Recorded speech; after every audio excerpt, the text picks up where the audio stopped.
Now, the silent addiction epidemic affecting families right across the country. It's not heroin or ecstasy, it's not even illegal. It's a prescription painkiller that first seems a godsend. I was an everyday suburban mum and addicted to these drugs. Well, if you take it long enough, it'll kill you. This is just ordinary people with a pain problem. It's legal, it's prescribed by doctors, and it's tearing families apart. I was a dribbling wreck. I was an absolute mess. I couldn't think, I couldn't function. My marriage suffered. It really impacted my life greatly. I felt like I couldn't do the same things anymore. Ruth Arrigo's descent into drug hell began with a crippling back injury caused while unloading boxes at work. Worked straight away.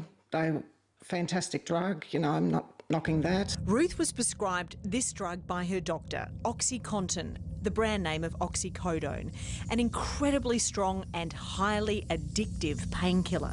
It does give you a bit of a high, but it also takes all the pain away. So you're feeling like that you can actually do something again. But Oxycodone had Ruth in its grips. The Melbourne mum of two became an accidental drug addict, defying the stereotype.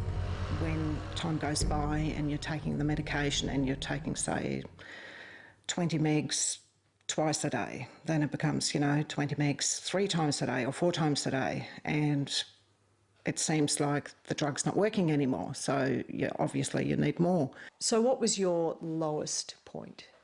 I think I just got that low that I just took the tablets and I thought I'll just go to bed and that's it. If I wake up, I wake up. If I don't, I don't.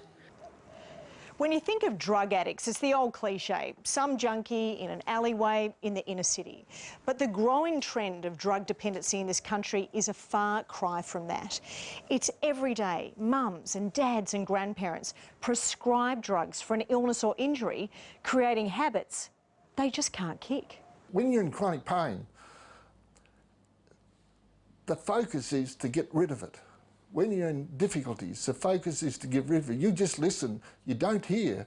You might be warned, but hearing is another thing. And I wasn't interested in listening, I just wanted the drugs to get well. Great-grandfather Pete Fitzsimmons was prescribed OxyContin for a neuropathic disease. Initially it was good because I had no pain, but eventually OxyContin doesn't work. It's no good for chronic long-term pain. The 63-year-old Brisbane man succumbed to the same sad cycle of addiction. I'd been on it for about 4 years and life was just fading from me. Paul Dillon from the Drug and Alcohol Research and Training Australia says there's a mistaken belief just because you get something from the doctor, it must be safe. In actual fact, what we know about many prescription drugs is that they are far more toxic and certainly far more addictive than many of the illegal drugs that are available on the street. In 2012-13, there were nearly 4 million subsidised prescriptions for oxycodone given to close to 900,000 Australians. The total cost to the government for these prescriptions, more than $101 million. OxyContin kills more people than heroin in Australia every year.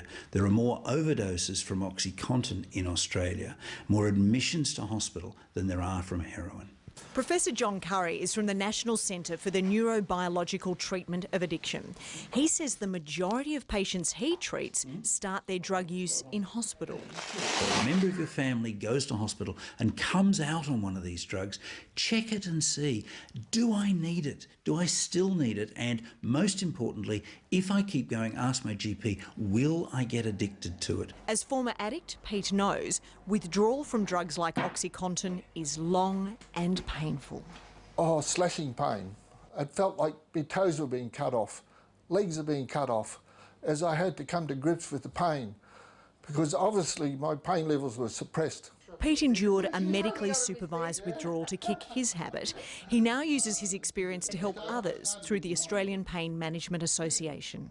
Pain is now treated as a disease, and you need to get off this, you need to get support. You will not do it on your own. I couldn't. Find a good GP and work your way through it. You'll get your life back. Ruth also turned to experts for help. Now, free of her prescription addiction, she has this warning. It could be your mum, it could be your grandma, it could be your granddad or you know, they take a lot of different medications that they probably don't know what it is, and, oh yes, I need to take this, you know. So yeah, they have to be careful. The Australian government is now working on ways to prevent the misuse of prescription drugs.